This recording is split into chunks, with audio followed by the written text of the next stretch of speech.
Hello. So I wanted to share a word of encouragement.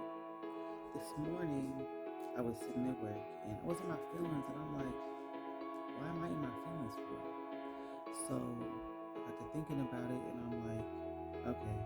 So I was like, I'm gonna pray because I don't want to hold on to it, because I had like that feeling in my chest, like stress and anxiety, that familiar spirit, and I was like, I don't want to hold on to that. I don't want to go another moment and have that in my spirit.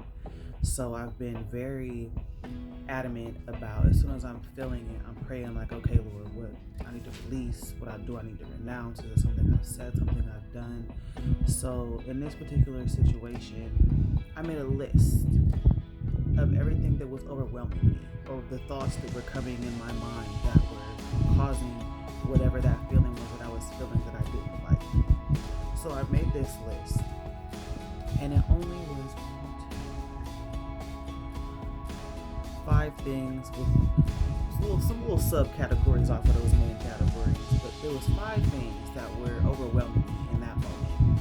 And so I asked myself, out of these 5 things, what do I actually have control over? And there was only one thing that I had somewhat of some type of control over. And so it brought me back to the place of not trusting God. So when we begin to believe him for his promises, but not trust him for the promises, we lose sight of that. And then we allow for these negative thoughts to flood our minds.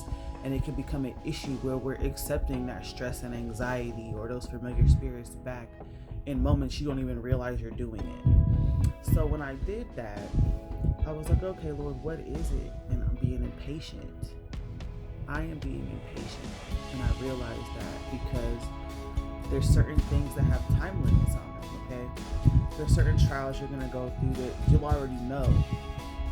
If you're given a date by the time something needs to be done, your mind is on that date, and your mind kind of goes away from what God has already showed you in that promise. So he might have showed you the promise, but you're seeing what's in front of you right now.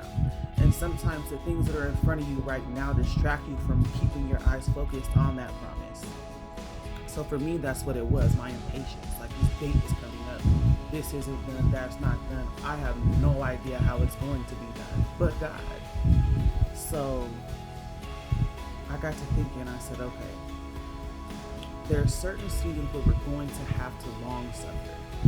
And so for me, I was like, but I am long suffering more than one thing. And this is a season that I haven't ever experienced that. I'm used to just regular long suffering, but what do you do when you're long suffering through multiple situations and you're trusting him for multiple promises at the same time? And it's like he wouldn't trust you to go through this unless he knew that you could make it through with him, because we have to lean on him through all of these things. So in the midst of that, I remembered he reminded me of Sunday when I went to go get prayer and just to pour out all my feelings and emotions. Then he told me, peace I leave you with. So sometimes he won't take you out of the storm, but he'll give you peace in the storm. And it was so beautiful because my little cousin did the sermon, and it was learning how to dance in the rain. And so it all came together for me in that moment. Am I going to dance in the rain, or am I going to let the rain just soak me and I have an attitude about it? So I'm dancing in the rain, y'all. You got to learn how to dance in the rain. I just wish y'all could hear what she preached, because it was beautiful how God used her in that moment to remind me even today, a couple of days later. So then the most beautiful thing happened, because the Lord led me to make a list of what fruit am I growing through this long suffering that I'm experiencing right now. And so by the time I got done with the list, I had no more space on my page. There was more things that I'm growing in. There was more fruit that I'm growing than were the things that were causing that stress or that anxiety in that moment. So he was showing me, like, yeah, you've got all these things going on, but when you're done, the results are going to be beautiful. You're going to have more patience. You're going to be more accepting of the things that you can't control. You're going to have more unconditional love and unconditional positive regard for people, even if you don't like them or care for them, but to be able to still show them a godly love. And the list goes on and on and on. Like, it's a long list.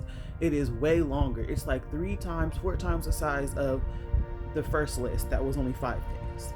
So I just blessed God in that moment. And in that moment, that's when I got that release from that built up pressure that was sitting heavy on my chest. So sometimes it's as simple as questioning what's really going on in yourself. Why do I have this attitude? Why am I feeling this way? Okay, so once I discover what it is, but what's the root of that? Am I trusting God for his promises? Am I believing him at his word for what he already said is going to happen?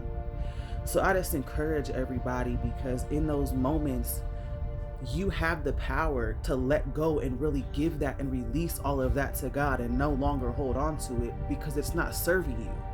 It's only going to make you feel horrible on the inside. And that's not what he said. He said, peace I leave you with. And I'm going to hold on to that peace, as should you.